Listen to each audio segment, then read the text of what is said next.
bem-vindos, bem-vindas ao Samvada Cast. Hoje mais um episódio, nosso segundo episódio de gravações. E hoje a gente vai ter uma conversa muito especial. Lembrando então que Samvada é uma palavra em sânscrito, né, que vem dessa língua e que significa então uma conversa aqui para nós, de coração para coração, né, de empatizar. E o nosso propósito aqui é trazer conhecimento, é trazer informações valiosas que estão disponíveis para nós e deixar isso de alguma maneira disponível para as pessoas que se interessam, né? Então esse é o lugar. E a gente convida então quem está nos ouvindo que se sente, que relaxe, que respire, que se ofereça esse momento de presença, de qualidade, para ouvir um pouquinho, se interessar, o que a gente vai conversar aqui. Nossa convidada hoje é Cristina César, que recentemente se tornou a segunda professora de Dharma no Brasil, no caso a terceira, né? Nós temos uma que foi também, mas que não é mais viva, é isso, né? Já fez sua passagem, então seria a terceira professora de Dharma do Brasil, da tradição de Thich Nhat Hanh. E coordena há mais de uma década a Sangha Zen Despertar aqui em Lages. Cristina, antes de aprofundarmos nos ensinamentos que você vem contar um pouquinho pra gente sobre o budismo, você poderia nos contar um pouco sobre a tua trajetória, né? Como que você começou a tua jornada de autoconhecimento e como que o budismo chegou na sua vida?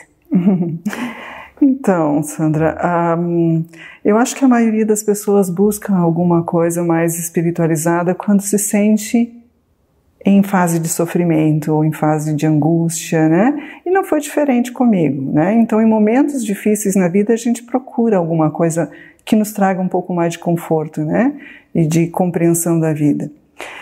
Eu comecei mais ou menos lá pelo ano de 2002, 2003, né? E descobri, nessa minha busca espiritual, eu descobri o budismo.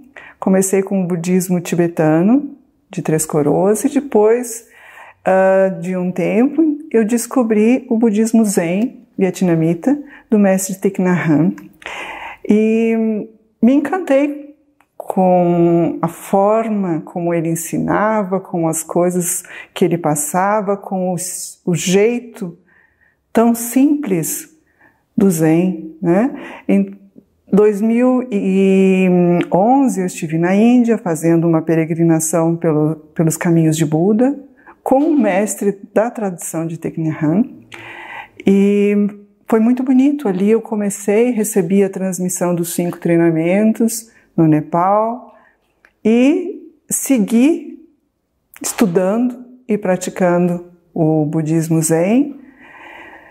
Comecei a Sangha em 2011, né, que foi também um passo muito importante, porque a gente sempre acha que não está preparada para começar uma nova atividade, e daí, de repente, você cria coragem e faz, né, e você vê que está fazendo bem para alguém. Então, foi isso que aconteceu. 2014, eu estive em Plum Village, nosso monastério principal na França, que é o lugar onde o nosso mestre vivia, e fiz um retiro, onde eu recebi, então, a transmissão dos 14 treinamentos, me tornando membro da ordem, né? E depois disso, continuei, nosso trabalho na Sangha Despertar aqui em Lages continuou por todos esses anos, continua ainda hoje, é uma Sangha sólida, firme, uma das 4 sanghas do Brasil. Agora estamos abrindo mais uma em São Paulo, segunda de São Paulo. Mas continuando esse processo de evolução, tive em outros retiros em Plum Village também. E agora esse ano, em março, né, que eu estive em Plum Village para receber a transmissão da lamparina, que foi um momento bastante especial. Em Plum Village, você recebeu o nome Chan Vo Wi Luk, a verdadeira força do destemor. O que esse nome significa para você? Para mim foi uma surpresa quando eu recebi, né? Achei um nome muito forte, né? E é uma mensagem, é a minha mensagem, é o meu caminho. Começar a me conscientizar de que a força que nós temos quando não estamos tomados por emoções perturbadoras é imensa. Então, seguir cada vez que eu me sinto um pouco angustiada, um pouco insegura, Saber que eu tenho dentro de mim essa força do destemor. Esse nome me lembra o meu caminho. E aí eu consigo me dar a oportunidade de me abrir e de seguir e fazer o que eu sinto que eu tenho que fazer. Então, para mim, é um ensinamento. Quer dizer, antes de ser para o outro, é para você mesma esse nome. Não um nome para ser reconhecido pelos outros, um nome para se relembrar da sua fonte. Exatamente. Os nomes que nós recebemos são ensinamentos para nós, né? E talvez algum nome tenha alguma característica com a pessoa que o recebe, mas para mim foi isso. É um ensinamento que eu devo me lembrar dele e seguir com coragem, com determinação. Porque coragem, destemor, não significa que eu não vou temer as coisas que eu vou fazer, não vou recear. Significa que a minha força é maior do que o medo que eu teria. Então, temos a força para continuar. Perfeito. Obrigada. Você já citou, né, que lá em 2011 a Sangha foi criada, né, foi instituída em Lages. Você quer contar um pouquinho para a gente como foi esse marco, né, em 2011, esse nascer da Sangha despertar em Lages? Foi logo depois que eu voltei da Índia. Na Índia nós fomos acompanhados pelo mestre da nossa tradição, Shantanu Seth. Ele veio ao Brasil 2 ou 3 meses depois, com a esposa e a família. E ficaram na minha casa e conversamos muito, e eles me incentivaram muito a começar a Sangha aqui no Brasil. Eu, como falei anteriormente, eu não me sentia, né, preparada para isso, mas me sentia com uma sensação muito forte de que eu tinha aprendido muita coisa e isso não poderia ficar guardado só para mim. Inclusive eu disse para os meus filhos na época, quando eu tinha a intenção já formada de abrir a Sangha, de que era muita coisa para eu guardar só para mim, que tinha que retribuir, abrindo espaço para que mais as pessoas pudessem conhecer esse ensinamento, né? Então começamos a Sangha e de forma bem informal, dentro da minha casa, eu e mais uma pessoa, e aos poucos as outras pessoas foram chegando, foram começando a participar, e foi interessante porque as palavras do Thai que nós lemos, estudamos, são tão simples, ao mesmo tempo tão profundas, que tocam o coração de qualquer pessoa. Então, às vezes, é tão comum a gente ouvir lá no grupo, isso foi dito para mim. Não, foi para todos nós, né? Então, as pessoas têm a facilidade de se encontrar com esse ensinamento. Então, foi um processo que, no fim, acabou fluindo tão fácil, tão tranquilo. Muito bom. Que bacana. Muito bom conhecer essa história, desde a sua origem. Eu vou trazer aqui inicialmente assim uma conexão, porque eu também, eu passei lá pela Sangha Budista, eu fiz retiros, né, e carrego no meu coração esse oásis, que a gente tem aqui, né? Sim. Eu nem sempre consigo estar lá presente, mas eu considero que essa minha escolha também de ter o Samvada, que trabalha comunicação não violenta, também tem a contribuição da Sangha. Não é só de lá, mas vem de lá também, né? Os ensinamentos vêm de lá também. E quando a gente fala aqui do Samvada, que é uma comunicação de coração para coração, né? A pergunta, assim, que está aqui para a gente conversar um pouquinho, como que você vê essa relação entre comunicação autêntica, essa capacidade de a gente reconhecer o nosso próprio estado emocional, para a gente se conectar com o outro, oferecer empatia, que uma palavra tão batida muitas vezes, né? Sim. Autoempatia, inclusive, né? A gente não entrar no nosso próprio autojulgamento, e o budismo, né?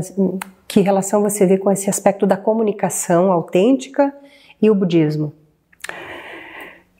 A comunicação é uma expressão de corpo, fala, mente e sentimento, né? Eu demonstro, eu não só falo, né? Então, se eu não estou bem, como é que eu vou passar essa comunicação que transmita tranquilidade, paz? né? Ou que simplesmente passe a mensagem que eu quero passar e seja compreendida, pelo menos mais próximo da forma como eu gostaria que fosse. Então, eu preciso estar bem, eu preciso me observar para ver se o que eu estou falando, pensando e sentindo é o que eu quero comunicar. Então, a autoobservação que o budismo nos ensina a fazer nos leva diretamente para uma comunicação mais passiva, talvez a palavra não seja passiva, mas uma comunicação mais compassiva, onde eu me importo com o outro, onde eu sei que o que eu digo pode criar marcas na outra pessoa, tanto positivas como negativas. Então eu tenho a consciência de que o que eu falo precisa ser como eu gostaria, como eu estou sentindo que deveria ser. Uhum. Consciente. Consciente. Uhum. A gente falava aqui um pouquinho antes que isso não está muito claro nos livros do Marshall, né? Mas que ele, quando escreveu o livro Comunicação Não Violenta, ele traz um pouquinho da história dele lá nos Estados Unidos, onde ele morou, né? Mas que ele bebeu na fonte do budismo, né? Ele esteve na Índia, ele esteve no Nepal, ele esteve no Oriente. Então, ele traz isso e ele fala isso. Eu considero isso honrar Carl Rogers e Marshall Rosenberg, que são dois psicólogos que deixaram isso de uma maneira muito acessível, de que ela é a base da comunicação espiritual, né? Essa integridade, assim, essa integralidade entre o corpo, a mente e as emoções. Muito bonito, é isso mesmo. Então a gente traz essa reflexão sobre a nossa própria responsabilidade, sobre a nossa pacificação interna e pacificação no mundo, de contribuir, né, na pacificação do mundo. E a pergunta que eu te faço é como isso se reflete na comunicação. Como a gente pode se comunicar de uma forma mais autêntica, sem buscar aprovação externa, sem tentar ferir ou controlar o outro. Aqui a gente lida diretamente com as nossas emoções, né? Nós temos dentro de nós um controlador, um juiz, às vezes uma vítima, né? Um sentimento de inferioridade ou superioridade, todos eles meio que condicionados pelo nosso ego, cada um de uma forma diferente. E esses condicionamentos acabam criando marcas no nosso coração e na nossa consciência. E a gente enxerga o mundo através desses véus e dessas marcas que a gente carrega. E é a forma como eu retribuo para a vida. Se eu tenho uma tendência a uma fala mais áspera, seguida eu vou estar usando essa fala áspera. Se eu tenho uma tendência a uma irritação, seguida eu vou estar manifestando isso. Ou se eu sou mais introspectivo, seguida eu vou estar me criticando e julgando o que eu faço, porque eu sempre vou me sentir um pouco menos do que eu realmente sou. Então eu recebo as informações do mundo conforme o que eu guardo no coração. Nem sempre é o melhor, né? Então, como que eu posso trabalhar isso? Primeiro, com plena atenção e autoobservação. Eu preciso estar atento ao como eu estou me sentindo, a como eu estou falando, para que eu possa perceber o que é que está se passando aqui no meu coração. O que é que se passa na minha mente? Por que é que eu estou me sentindo desconfortável? Por que é que eu estou me sentindo meio aflita? Ou com raiva, por que isso está acontecendo? Por que eu me sinto menos? Por que eu me sinto vítima? Se eu estiver agindo, pensando e agindo com plena atenção, eu vou conseguir, na hora em que eu estou agindo ou falando, perceber o que eu estou sentindo, e aí eu vou poder decidir se isso me faz bem, eu cultivo. Agora, se esse sentimento, se esse pensamento que está surgindo não me faz bem, eu posso decidir largar. E eu posso praticar esse largar com a plena atenção. É um treinamento budista. Talvez não, com certeza de outras tradições também, né? mas é um treinamento que eu posso me ajudar ao estando em plena atenção, eu posso me ajudar a curar esses sentimentos negativos. E isso é prática. Prática. Prática. Perfeito. A gente não vem pronto, né? Não, estamos sempre aprendendo, né? Sempre. E é um trabalho árduo. Um trabalho de evolução, né? E eu diria que a plena atenção não é difícil. Ela é mais difícil eu lembrar de voltar à plena atenção durante o meu dia a dia do que eu praticar a plena atenção. Você quer explicar um pouquinho pra gente o que é a plena atenção? Plena atenção é eu estar percebendo como eu estou me sentindo enquanto eu falo, enquanto eu ajo, enquanto eu penso. Porque até o pensamento transforma a minha forma de pensar, de falar e de agir. Então, estando em plena atenção, eu estou consciente do que acontece com o meu corpo, com minha fala e com o meu coração. E com a minha mente. Então, eu sei que eu estou... Por exemplo, se eu toco alguma coisa, eu sinto aquela coisa. Se eu faço alguma coisa, minha mente está aqui, enquanto eu estou fazendo só aquela coisa. E eu sinto a minha respiração ao mesmo tempo. Então, na verdade, ela não me tira do meu dia a dia. Eu não preciso sentar em meditação para estar em plena consciência. Eu posso estar lavando os pratos, como o Thay gostava muito de explicar, em plena atenção. Eu sinto a água, eu sinto o sabão, eu sinto o que está acontecendo na minha mão enquanto eu estou lavando a louça. E eu vejo com detalhes. Eu não estou distraído pensando em outra coisa. Normalmente a gente está com a mente num lugar e o corpo em outra, né? Então, plena atenção é estar aqui, no momento presente, que é o único momento que tem vida. Futuro não é imaginação, passado já acabou.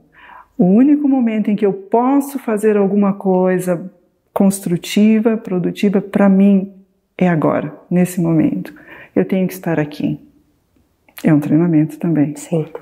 Estou lembrando de uma história que eu ouvi da Heloíta quando eu fiz o Despertar na Unidade, lá em agosto de 2013. Ela esteve na Índia também e ela contou essa história, que uma pessoa fez uma peregrinação, foi até lá nos Himalaias para conhecer um monge, para aprender a meditar. E chegou lá, porque na Índia se deixa o calçado fora, né? E o guarda-chuva também. Lá se usa muito guarda-chuva porque chove, tem, né, períodos que chove muito. E ele tinha peregrinado por meses até chegar nesse local, né? Me lembrei disso agora. Tem a ver, né? Assim, o teu ensinamento assim me fez relembrar isso. E ele chegou, tirou o calçado, entrou na casa desse monge que ia ensinar ele a meditar. Era muito difícil chegar lá. Ele conseguiu chegar. E aí ele chegou na casa do monge e o monge perguntou para ele: de que lado do seu calçado você deixou o guarda-chuva? É isso. Plena atenção. Isso. Aí ele ficou frustrado. Ele falou assim: como assim? Ele falou: isso é meditar. É você se lembrar de que lado do calçado você estar presente. Quando você retirou seus calçados e deixou seu guarda-chuva na porta, isso é plena atenção, isso é meditação. Exato. É notar que a vida existe agora. Né? É muito bonito, a gente se sente muito bem quando pratica. Obrigada. Cristina, uma das maiores dificuldades que enfrentamos é lidar com as nossas próprias emoções.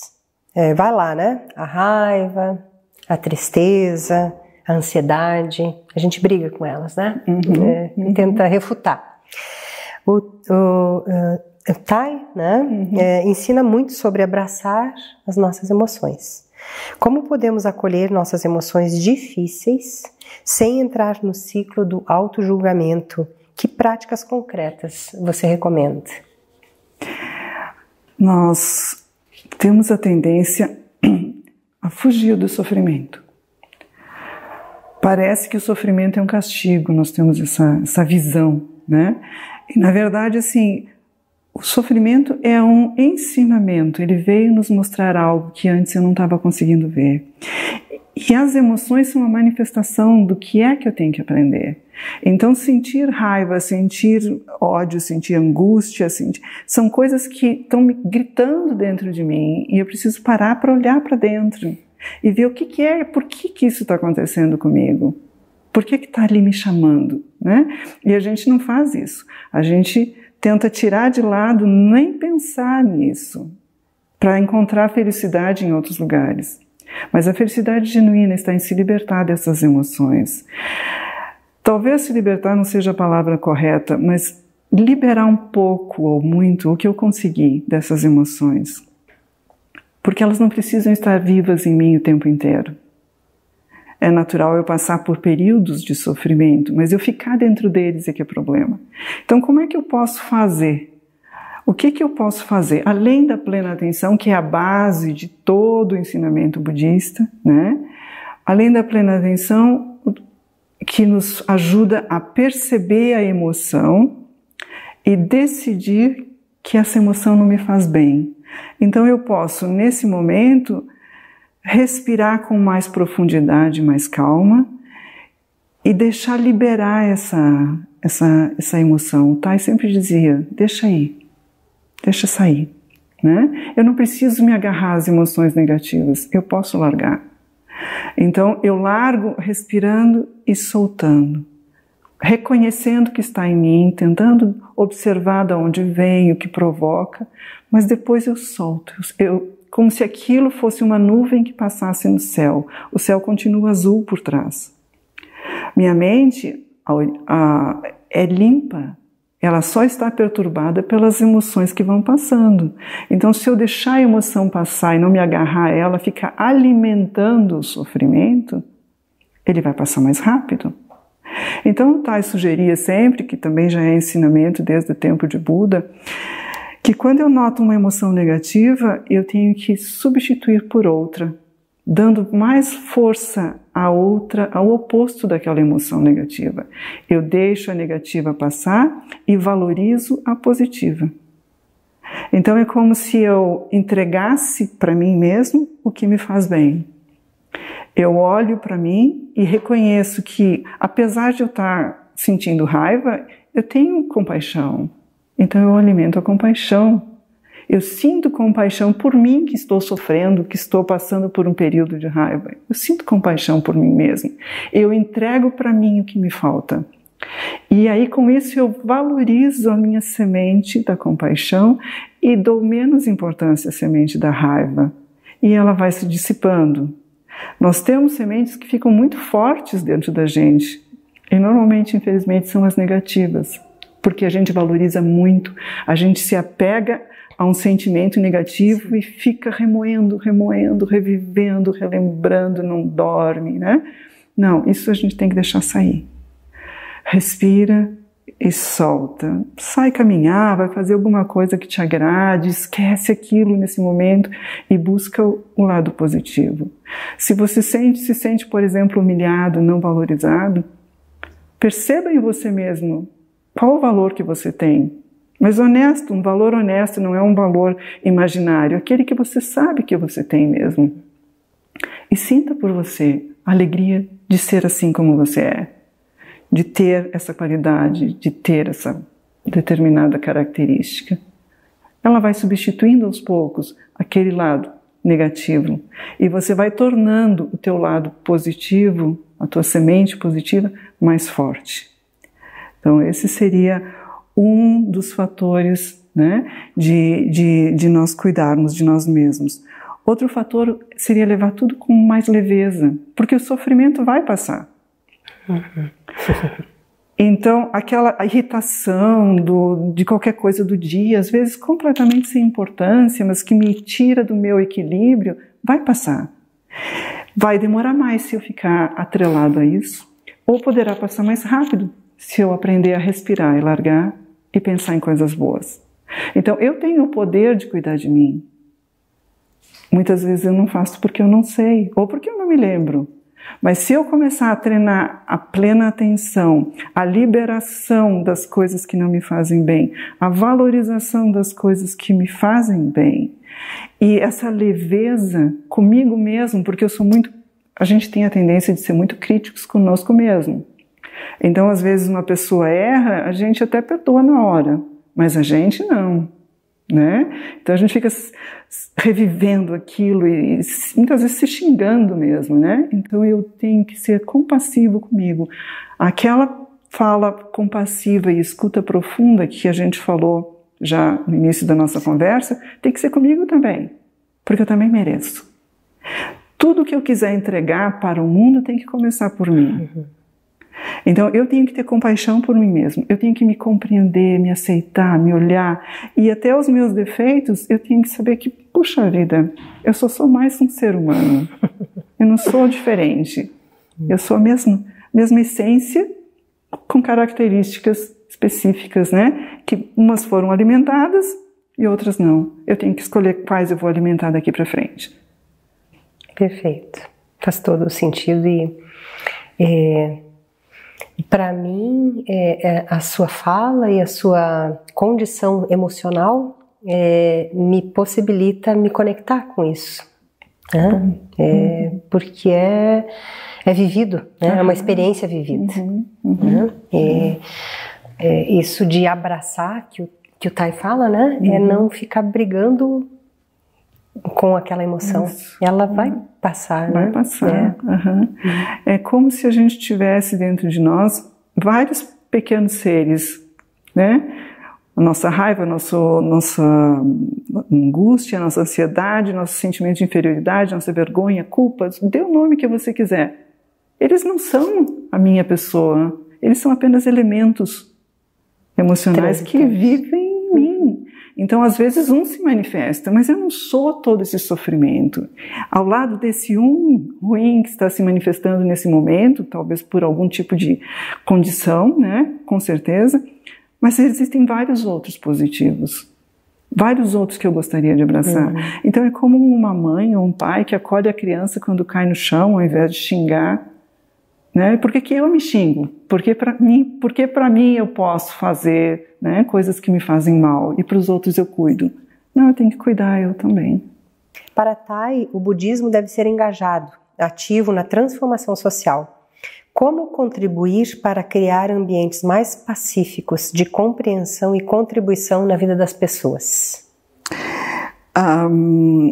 Nós não convencemos o outro, nós incentivamos o outro, né? É muito difícil você pegar uma pessoa adulta, ou mesmo uma criança, e convencê-la de fazer diferente do que ela está pensando, né? Então, como é que nós podemos incentivar o outro? É, como as pessoas dizem, é sendo exemplo, né? Eu tenho que ser exemplo daquilo que eu quero passar, daquilo que eu acredito. Exemplo na minha comunidade, no meu trabalho, exemplo de fala amorosa. É possível dizer o que eu penso sem agredir. E isso eu posso praticar nos ambientes que eu vivo. É possível nas escolas se ensinar as crianças a se ajudarem, a cuidarem uma da outra, a contribuir ao invés de competir. Né? Então, esse é o budismo engajado, é quando eu ponho em prática aquilo que eu aprendi dentro dos ensinamentos do Tai, né? E colocar em prática é cuidar dos outros, é fazer pelos outros.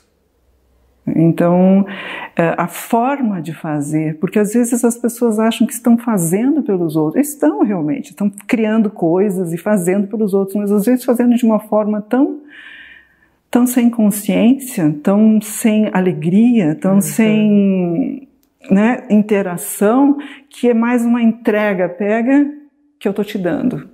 E não é isso, né? Não é esse o nosso propósito quando a gente começa a perceber a importância da relação entre as pessoas, uma relação harmoniosa, uma relação de carinho, de amor, né? A gente sabe quantas vezes um abraço é muito mais importante do que um presente numa caixa, né? Sim. Hoje também a gente falava um pouco sobre isso, que muitas vezes a gente não reconhece os nossos próprios limites, extrapola, querendo ajudar o outro e não reconhece que você está precisando de descanso. É verdade. E tão importante quanto estar disponível para o outro é reservar um tempo de descanso para si próprio. Exato. Senão você faz uma entrega pesada para o outro. Exato. Né? Uhum. Então, a gente faz uma transição aqui para falar dos desafios contemporâneos também, né? A gente vive numa época de muita polarização, de muito eu tô certo, você tá errado, né? De uma comunicação violenta, de intransigências, né? Especialmente nas redes sociais. Isso. Né? O que o budismo oferece como antídoto para isso? Talvez remover a nossa necessidade de ter razão. Faz parte do ego do ser humano, né? Essa questão de se autoafirmar no sentido de eu sei, eu tenho razão, por isso eu sou importante. A gente se coloca em posição importante quando a gente acha que sabe mais ou que tem mais condição do que o outro. E aceitar, quando a gente perceber que aceitar a razão do outro não nos diminui, é uma liberdade. Então eu posso sim aceitar que o outro também tem razão, sem que para isso eu precise concordar com a opinião dele. Eu posso continuar pensando do jeito que eu penso e aceitar a opinião dele. É só uma questão de postura e de aceitação. A gente tem a impressão de que se eu não tiver razão, eu estou diminuindo meu ego. Meu orgulho. Ou às vezes até a gente acha que o que o outro diz fere o nosso orgulho. Sendo que, na verdade, o orgulho não é uma característica intrínseca da minha personalidade. Eu sou muito mais do que isso. Então, se eu não concordo com o que o outro disse, ou se outra pessoa não concorda comigo, tanto faz, eu vou continuar sendo quem eu sou. Não altera o meu ser. Pode alterar a minha fachada, a minha personalidade, porque eu vou me sentir de alguma forma desconfortável. Mas em termos de ser humano, não altera nada. Então aceitar o que o outro pensa realmente não me diminui, me liberta. E nós estamos muito condicionados aos likes, às concordâncias, ao pensamento homogêneo. E dualista. A gente pensa que existem só dois lados. Na verdade, não existe lado nenhum. Somos todos, né, parte de uma essência de vida. E a gente aproveita, então, para deixar o convite para quem se interessou pelos temas que nós conversamos hoje. Se vocês querem se aproximar tanto da Sangha, despertar para conhecer as práticas budistas e de meditação, quanto do trabalho do Samvada, as oficinas, os encontros, ou presenciais ou online, a gente prioriza os presenciais, né? Eles têm uma qualidade maior, né? Mas às vezes não é possível, está tudo bem, né? Então a gente faz os online também para desenvolver uma comunicação mais autêntica no trabalho, na vida pessoal, consigo mesmo, né? Esse aprimoramento da comunicação. Essas duas iniciativas, elas se conversam, dialogam, né? E oportunizam que a gente tenha uma vida mais conectada, relacionamentos mais saudáveis conosco mesmo e com as outras pessoas. Então a gente agradece quem nos ouviu e até a próxima gravação. Obrigada.